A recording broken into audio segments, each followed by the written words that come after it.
Hello and welcome back to Continental Club. Happy New Year, all you EFD followers. Welcome to the show where we discuss the hottest topics in European football. Joining me today, we've got Michael McCubs and Henry Hill. And a word of warning before we start, this was actually filmed before Christmas, before our little FD Christmas break. But hopefully the information is as up to date as possible. But McCubs, how are you? I mean, Happy New Year to you. It feels a bit weird. Cheers. You're not, we're still in 2020, but how are you doing? Yeah, not too bad. Who knows what could happen between now and the 1st of January and this is going out. Maybe feeling optimistic about the new year, maybe not. Who knows? I like it. Henry, what about you? Are you excited for 2021? I think it's going to be, well, it can't really get any worse, can it? So it's got to be an improvement. You say that. I remember being absolutely buzzing for 2020. I remember thinking 2020 was going to be the year. And actually, yeah, it's been a weird one.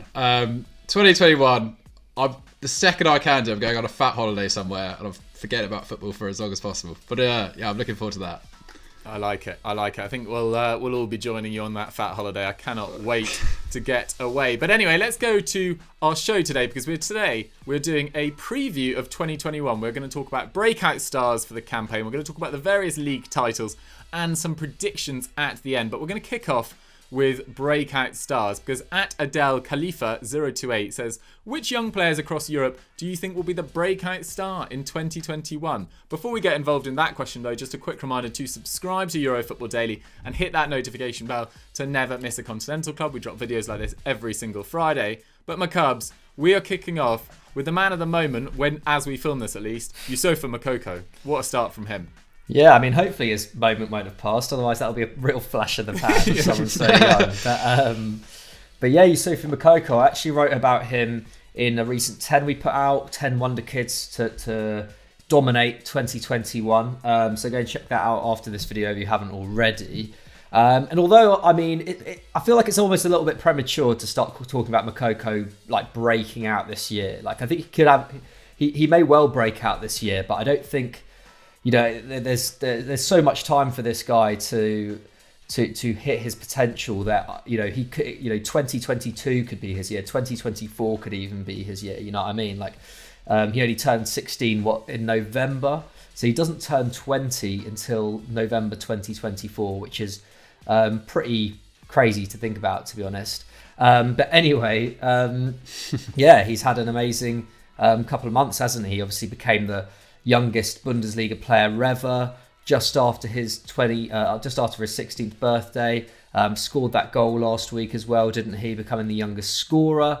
But if we go into a bit of his background, because you very kindly put that down here, Dougs.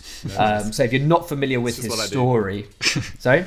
It's just what I do. Sorry. Right, yeah, it is. Yeah. Sorry, I thought you were pulling me up on something there, Dougs. No. I was getting ready to stop recording, but yeah, spent the first 10 years of his life in Cameroon, didn't he? Brought to Germany by his father in the summer of 2014. He turned out for St. Pauli in Hamburg between 2014 and 2016. Scored 23 goals in 13 games before moving to Dortmund's academy. The 1920 season, he moved up to the under-19s at the age of 14. I think he was playing for the under-16s, age 12, wasn't he? Pretty ridiculous. Scored 6 goals in his first match for the under-19s. And then he's been training with the senior side since January 2020. So, I mean, as precocious a talent as I've seen in my lifetime, I think, to be honest. Perhaps I'm trying to think of other players who really broke through at 16, maybe like Wayne Rooney. Like, not even Messi or Ronaldo were coming through at that age, weren't they? Let me know in the comments below if there are any other players who've kind of come through at that age and impressed so much. DFB has like age restrictions like a lot of leagues, so he could only make his debut when he turned 16 in November, and made his debut literally the day afterwards. And then in a kind of in what was a bad stroke of luck for Lucien Favre, but a good stroke of luck for Moukoko. Haaland's hamstring injury has really given him a chance in the first team, hasn't he? He's made 4 appearances off the bench. He's already started twice, played 32 minutes in the Champions League. Obviously, he's the youngest ever player to appear in that competition too now.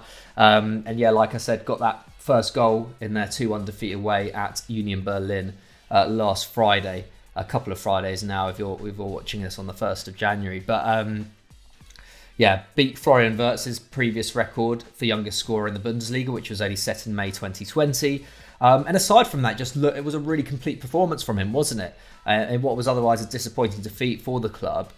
He completed a dribble, he created a chance, he had 6 shots on goal in total, hit the post as well, so unlucky not to bag a brace. He already looks, very at home in the senior setup, despite his age. I guess one of the things that has meant that he's been able to progress through the ranks so quickly is his kind of physical development. Even at 12, he looked very at home in a kind of under 16s, under 18s side.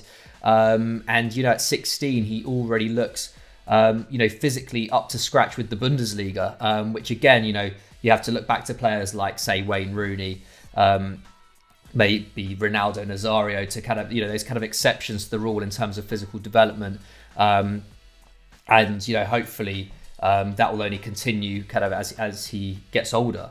In his 247 Bundesliga minutes to date, he's averaging 4.4 shots per 90, 2.9 from inside the area, also completing over 2 dribbles, averaging 0.64 expected goals. I mean, this is a very, very small kind of amount of time to be drawing these kind of stats from, but looks pretty good so far. I think this will give a lot of hope to Dortmund fans as well. Obviously, they've not been in the best form recently, have they? 2 wins in their last 7 league games.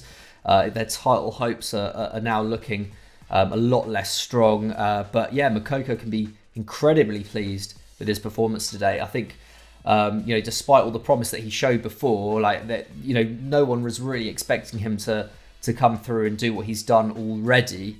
It just bodes well for the future, doesn't it? Dortmund just have so many great prospects on their hands. Haaland, Sancho already are probably going to be, making the club an awful lot of money when they eventually get moved on. Moukoko's now in a position where I think in a year or 2 he could probably take Haaland's place quite comfortably. And then obviously Bellingham and Gio Reyna in the midfield as well. It's just a frightening amount of talent there, which we've spoken about a lot. But Moukoko, I'm just super excited to see what he does in the next 2 years because so far he's been absolutely fantastic. He has been absolutely electric, and I think he actually, similarly, when I watch him, I mean, I've only really caught highlights of him so far. I haven't caught a full 90, mainly because he hasn't really played a full 90, I don't think, but he takes his shots so early with so much power from just about anywhere and seems to get them pretty much on target every single time. Kind of quite Haaland-esque in that way. He just has no qualms about shooting from quite wide angles, but his shot accuracy is just incredible. He's such a fascinating player to watch. And as you say, I think he's got an enormous future in the game. So great shout from McCubs on Moukoko. Henry, let's move on to someone who's a little bit more unknown in Karim Adeyemi, but who seems to equally have a massive future ahead of him. Yeah, that's right. When McCubbin was talking about, couldn't remember a 16-year-old precocious talent, I kept having the name Freddie Adu pop into my head. So he was the last one I thought that maybe popped through that age. Anyway, I hope that's no bad onus on Moukoko. He, like you said, he looks incredible. But yeah, Karim Adeyemi from Red Bull Salzburg, another hugely exciting player, and maybe the next off this incredible production line of talent which Salzburg keep producing. We'll get on to that a little bit later. But to give you a bit of a backstory about this guy, he's 18 years old. He was born in Munich to a Nigerian father and a Romanian mother, but he's elected to play for Germany as it stands. Hasn't made a senior appearance yet, but currently that's where his nationalities lie. And he joined Bayern's youth academy, but due to a lack of discipline and a dispute, he actually had to leave the club. So it's quite an intriguing twist into his backstory. He then went on and joined another club, a lower league German club, SPVGG Unterhaching, in 2012, where he stayed for 6 years. Apologies if I haven't said that correctly.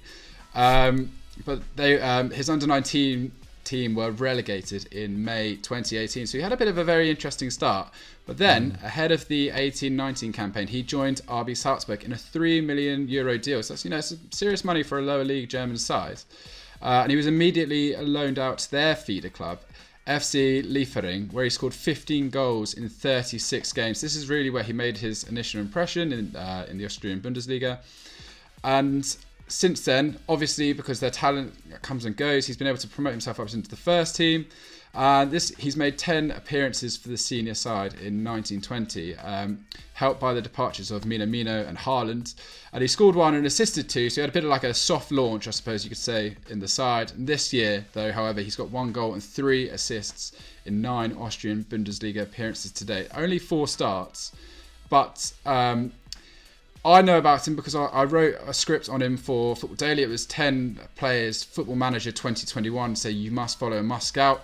I'm not saying, take their word for lyrical, but they do, they do have a pretty good sense there when it comes to their software and systems, and they've pointed him out as a real one to watch. And he is an incredible talent. You look at some of his highlight reels. He's very sharp, very quick. He can drop a shoulder quickly. He's got some real kind of skill up his belt as well. Just looks like a really exciting new attacker coming from within the Salzburg system. And he's also made his Champions League debut this season as well. He grabbed a goal in the club's 3-1 victory over Lokomotiv Moscow. So that was that really big game which set up that clash with Atletico Madrid, which unfortunately they couldn't quite get through. But yeah, I mean, it's such a credit to Salzburg that we're even discussing a player from them in like a whole section. I'm sure they're thrilled about that, to be able to cover this regard. But do you know what I mean? It's out of all the teams out there. When I spoke to you, I wanted to talk about Moukoko at PSV or Mohamed Kudus coming through at Ajax. But Salzburg, I've got this amazing reputation out that they deserve to have some of these new stars put up in lights, and there's every chance. Roll on 1 year, he'll be the next player we're talking about who's going to activate his release clause, who's going to go in for him in the January market. It's that kind of situation with Salzburg at the moment. And if we go back to Adeyemi, Barcelona, Liverpool, Arsenal, they're all said to be interested in him. He's even spent time at Chelsea's training camp in Cobham over the years ago. It's another intriguing one that maybe they missed out on. Mbappe being another player that's sort of been there and just slipped away from them over the years. But yeah, he looks really, really bright and exciting. And if not him, then there's a number of other players, Patson Daka in particular, Enoch and Weppel, Maximilian Voba. These are all guys under the age of 21, 22 who look like they do have huge futures in the game. And Adeyemi, I'd say, is probably the pick of the bunch out of that group. Yeah, I think you're so right to point out RB Salzburg's amazing work. I mean, they've been so unlucky with who they've drawn in their Champions League groups, but this year, they didn't really probably get the results some of their performances deserve. I think they really tested Atletico Madrid and Bayern at points in their Champions League group as well. And, I think they could go pretty far in the Europa League as well. So RB Salzburg and Adeyemi definitely one to watch. My suggestions are a bit more established. They're probably not the breakout stars of the Moukoko and Adeyemi in that you would have heard of them. But it just feels like this might be the year that Rodrygo really establishes himself at Real Madrid. He's in his second year at Real Madrid, and it's important to remember that he's still only 19. He turns 20 on the 19th of January, so he's still really, really young. And he's already achieved so much in his fledgling career. 17 goals in 80 games for Santos. He's got 3 senior caps for Brazil, and of course a €45 million move to Real Madrid, which, as McCubs so eloquently wrote about in his Why Real Madrid No Longer Sign Galacticos script, basically Real Madrid a couple of years ago basically decided that they changed their tack to sign younger talent with a higher sell-on value in the hope that one of Vinicius and Rodrygo, say they turn into a €100 million player, you suddenly see massive returns on their investments in young Brazilian talent. And they've got a scout there who I can't remember who their name is off the top of my head. Huni Calafat? Sorry, say that again, McCubs? Huni Calafat? Huni Calafat, exactly, who was used for all his Brazilian links. And he's targeting these players at sort of 14, 15 to then bring over to Real Madrid. So it's clearly working. And last year, he played really, really well in patches. 7 goals in 26 games, including 4 in the Champions League, which included a hat-trick against Galatasaray. And he also got an assist versus Man City. It's fair to say that this year hasn't gone sort of exactly to plan for him. I think Lucas Vasquez has now sort of replaced him recently on the right wing and has started to play his best football in years, which has been a bit difficult. He's only been given 6 League and Champions League starts, 16 appearances in all, but his return's been pretty good. 1 goal, 5 assists. He's played half the league minutes of Vinicius Jr., which is slightly concerning, although Vinicius Jr. is that 2 years older than him and was struggling for game time at his same age at Real Madrid. So there is plenty to build on, and his underlying numbers are pretty impressive. 1.9 shots, 2.1 key passes, 2.4 dribbles per 90. His expected goals and assists is 0.77, and no one can top his expected assist per 90 of 0.57, which is nearly double that of Fede Valverde. So when he does play, he's looked really useful, Rodrygo. And yes, he struggled for consistency at times. Yes, he struggled to make impact across big games, maybe necessarily, except for in the Champions League, where he seems to sort of weirdly thrive. So there's more to come from Rodrygo, but I feel like 2021 could well be his year, and this time next year we might be talking him as a regular at Real Madrid rather than what he is now, which is 16th in the squad for minutes. The other player I want to talk about, who I've arguably been more impressed with this year, is Pedri. No one thought much of it when he signed from Las Palmas in September 2019 for €5 million. After all, at that stage, he'd only made a handful of appearances. But he actually comes from Tenerife. He comes from a family of devout Barcelona fans. His granddad set up the Barcelona Supporters Club in Tenerife. Supposedly, they've got pictures of the Barcelona crest all over their house and on their plates, apparently, that they eat off. Like, he's a Barcelona nutter. And he was actually close to joining Real Madrid a few years ago. He, like Mbappe, that Henry was talking about at Chelsea, was set to go on trial there. And then there was a massive snowstorm in Madrid, so that trial was called off. And for Barcelona, that's really come off. By the end of last year at Las Palmas, he'd scored 4 and assisted 7 in 34 league games.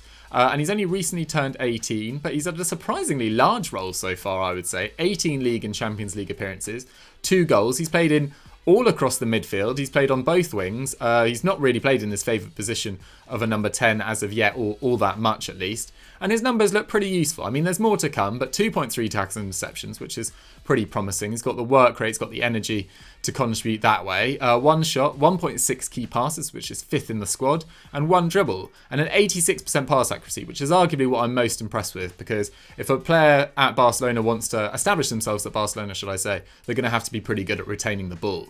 And on making his first team debut, his release clause has now been up to €400 million. And this feels like when Barcelona completely skint, supposedly, this is exactly the sort of signing they should be making.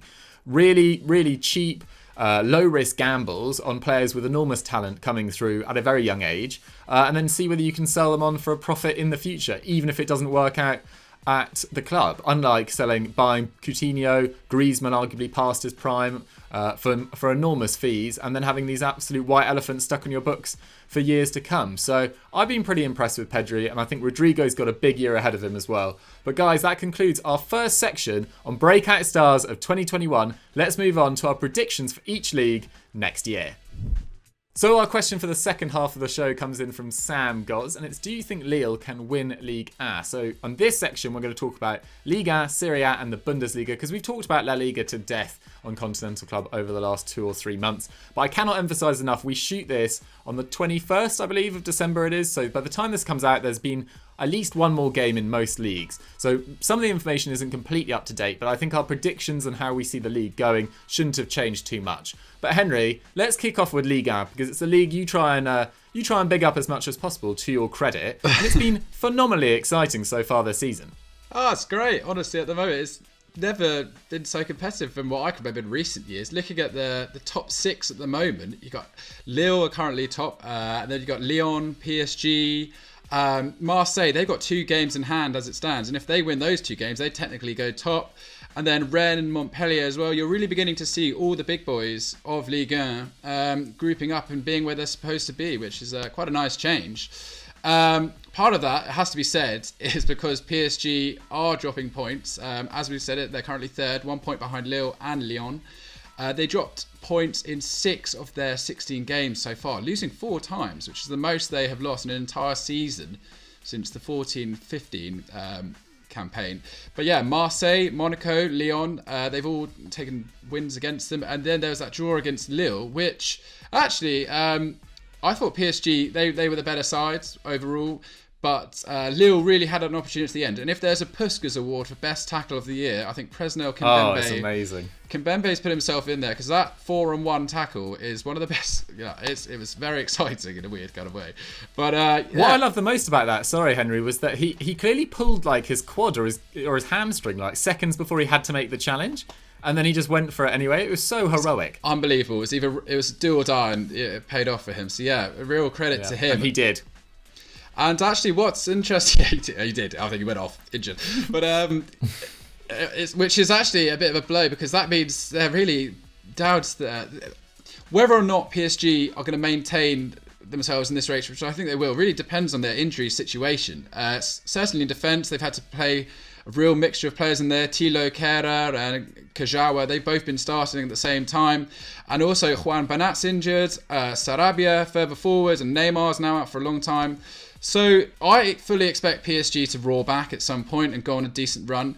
But in order to do that, they're going to have to get their best players out there, because, relying on the likes of Draxler, I don't think Lyons and the Lilles of this world are going to be scared coming up against these kind of players. And as I've said, the league is looking as strong as ever. Even Lens are looking pretty solid. Let's look at some of the other big contenders in that race as well. Lyon, they only won one of their opening 6 league games, but since then they've won 8 of their last 10 and drawing 2. So Rudy Garcia once again doing a brilliant job there, and that's propelled them to second in the table. And in that run, they've scored 23 goals and conceded 9.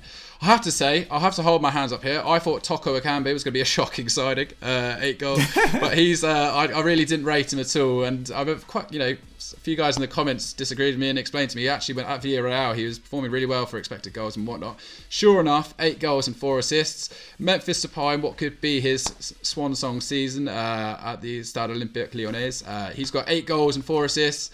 And Tino Kadewere, he's who joined from Le Havre last January, but spent the rest of 1920 on loan. He's got 6 goals and 2 assists as well. Once again, just churning out another academy that's just churning out some unbelievable talent there. And then we look at Lille. Lille are really my favourite side, one of them to watch at the moment. They've only lost one of their 16 league games to date. That's a sort of bizarre 3-2 loss away to Brest. But they've been consistently winning throughout the season. I watched them against Marseille, and I thought they were really exciting. They're unlucky not to actually sneak the win in that game. But they got Luis Araujo on the wing, who's awesome. Jonathan Bamba, who's roared back to form with 5 goals and 6 assists.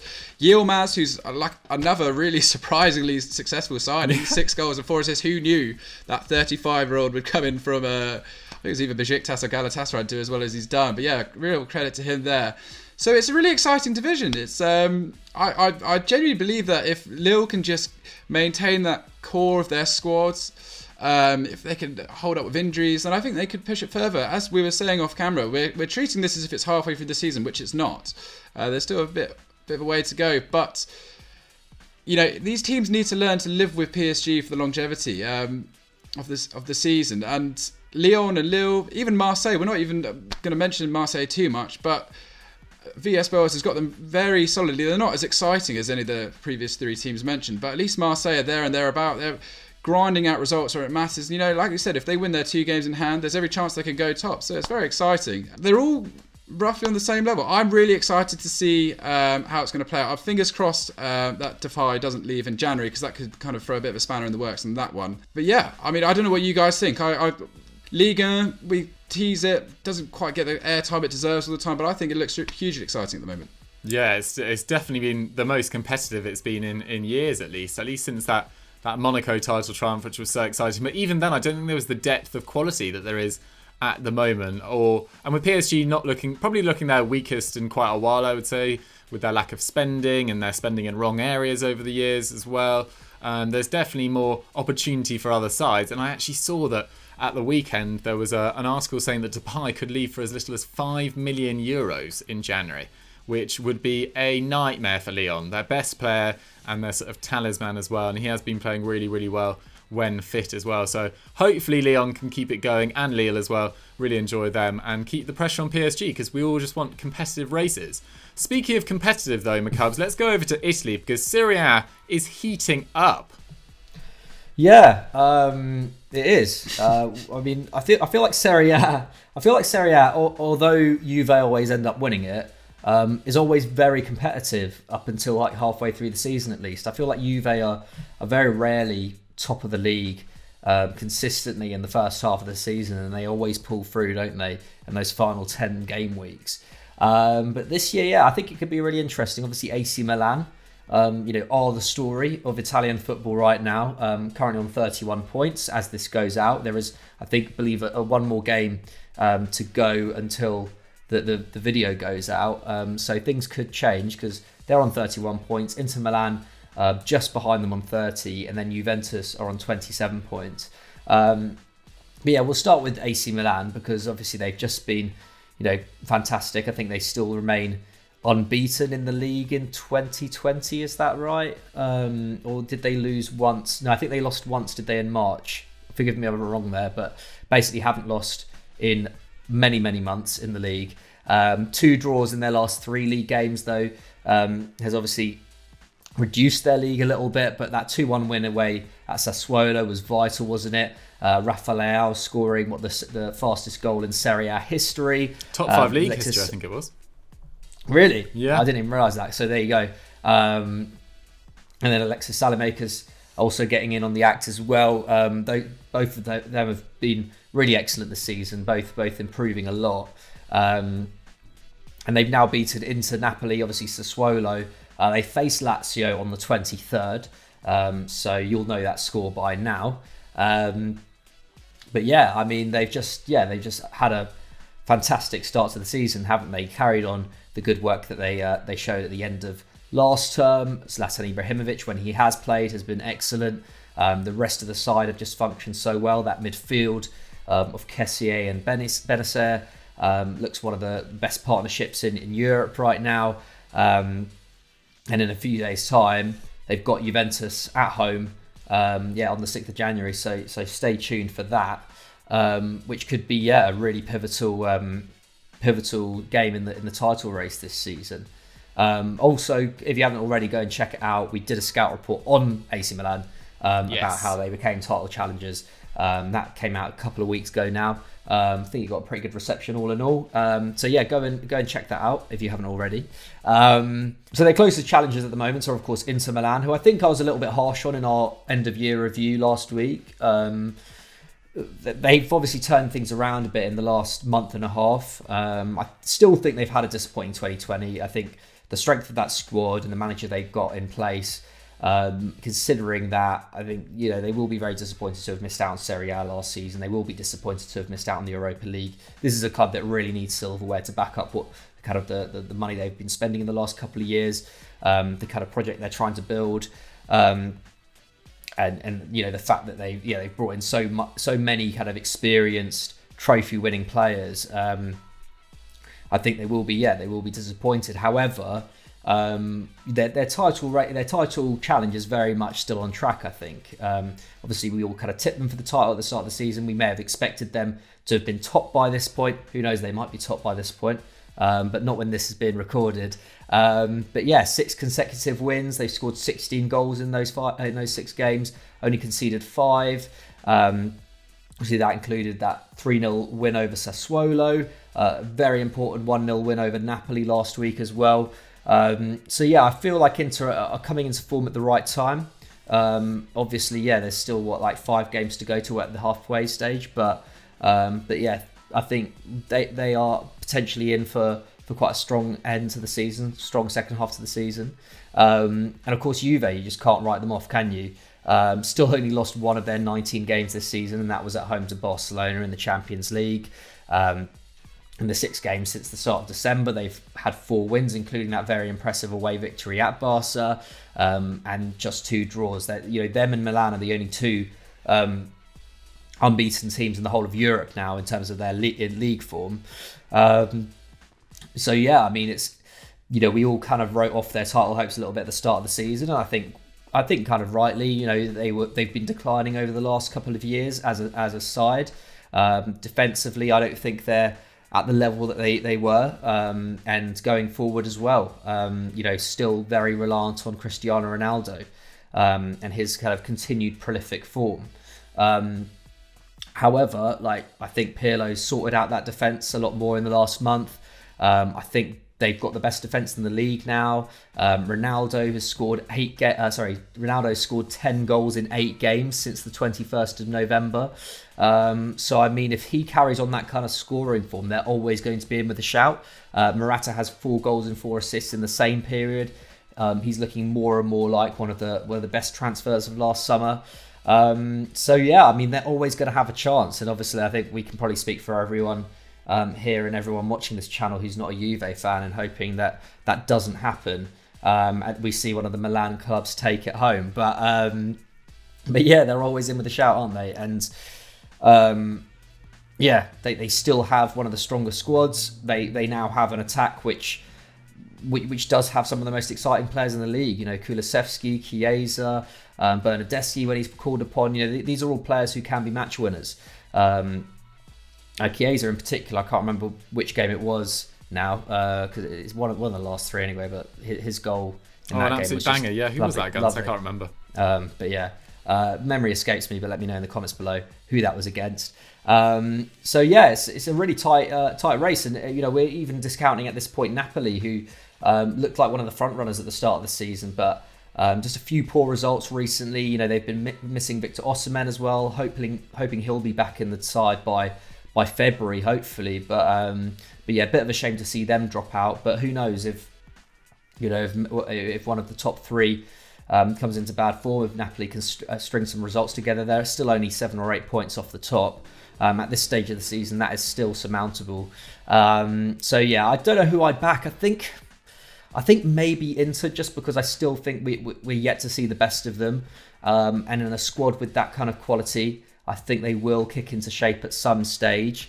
I think AC Milan have been brilliant, but I still feel like, I don't know, I feel like that squad, although it looks very, very solid at the moment, 1 or 2 injuries could expose their lack of depth. I think Juventus, like I said, Ronaldo and Morata in great form at the moment. But if, say, Ronaldo was to drop off at some point, which is possible, I feel like they will struggle to win games. So yeah, I think Inter are probably still my favourites. Just though, like I'm not saying that with an awful lot of confidence.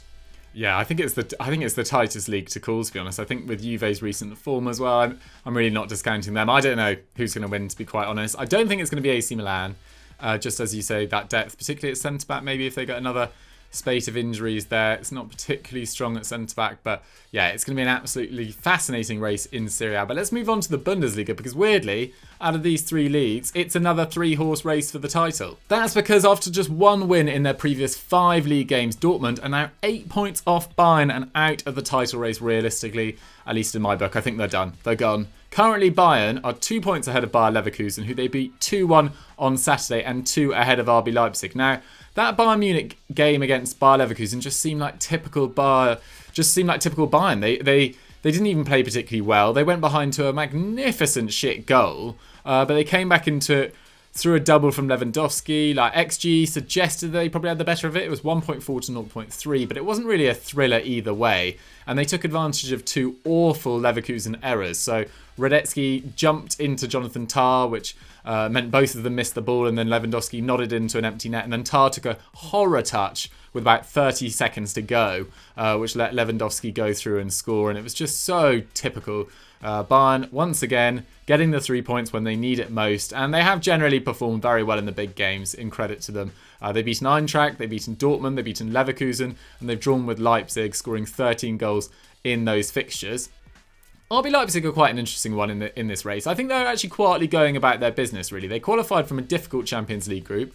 They obviously got that humbling against Man United, but responded really well. And they've only lost, 1 of their 13 league games so far, although they have drawn 4, most recently against Köln at the weekend 0-0. So they will need to turn more of those draws to wins if they're able to beat Bayern. It's as simple as that. Bayern tend to get going seriously around February and March and just sort of steamroll to the end of the year. But it'll be interesting in this year when we've seen sort of more defensive sides seem to prosper throughout Europe. Maybe Bayern will have to slightly change their tack. And if they do, they're still well equipped, really. They could be a lethal counter-attacking side with the pace they've got as well, Bayern. So, you know, no matter how anyone plays against them, you kind of back them to come across to win the league across the 38-game season, or in the case of the Bundesliga, 34. But Bayer Leverkusen as well, after 8 wins in 9 games, their loss at the weekend to Bayern felt absolutely massive.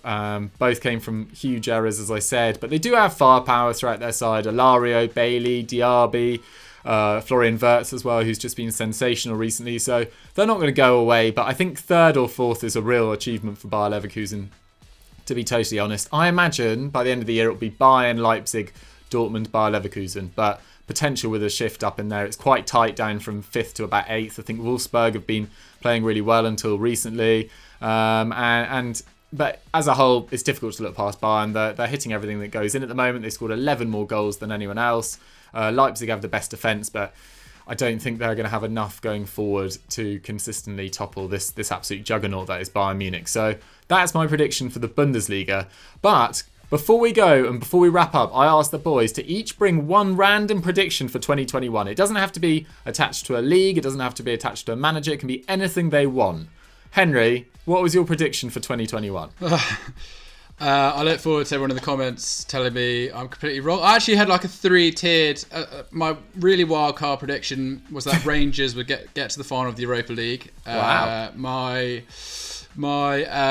next up was that I think Portugal are going to win the Euros. I've got a really good feeling about Portugal. I think they've got the right balance of youth and experience in their squad, and I'm backing them to do it again.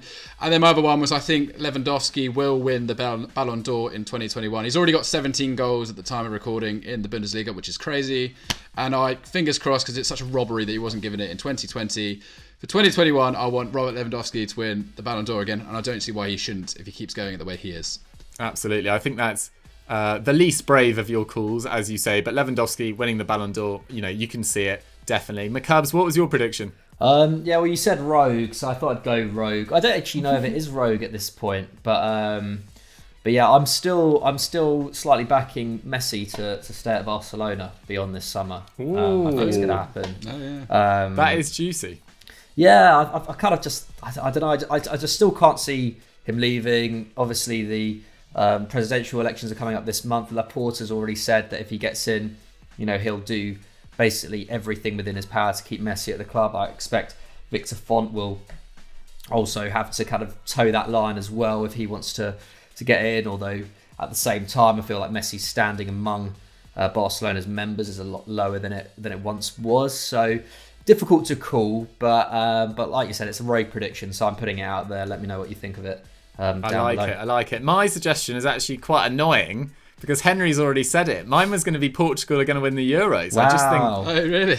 Yeah, it's really weird. But I mean, great minds, obviously. They always think alike. But if they get out of their group, I think they've got France and Germany in their group, then I can see them really going really far. I mean, their depth of talent in forward areas, João Felix, Diogo Jota, Cristiano Ronaldo, Bernardo Silva, is incredible. They're probably quite weak in central midfield is the only slight problem. Danilo Pereira, William Carvalho can probably do a job, but I mean, consistently their problem over the last 10-15 years is that their defence hasn't really been good. But now you're calling on João Cancelo on the right, Raf Guerreiro on the left, and then Ruben Dias and Pepe, who's still going strong in the middle, in front of Rui Patricio. Like it doesn't really have a massive weakness, Portugal, to be totally honest. What were you going to say, Henry? Sorry.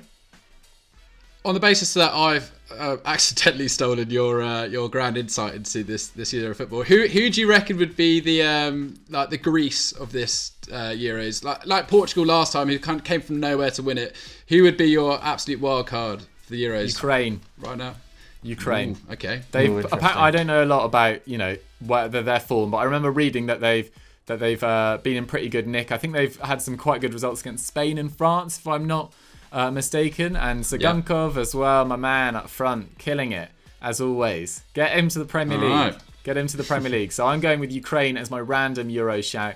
But yeah, Henry and me on the same wavelength. Who would have thought it? But guys, that is all we've got time for on Continental Club for this week. Let us know what you guys thought of our predictions for this year, who you think is going to win the league, and who you think is going to be the breakout stars of 2021. I promise you guys, 2021 is going to be one hell of a year when it gets going. We just need to get this virus out of the way, and then we'll be back and better than ever. McCubs, you've written a lot of our Christmas content, always to an exceptionally high standard. What would you like to push to?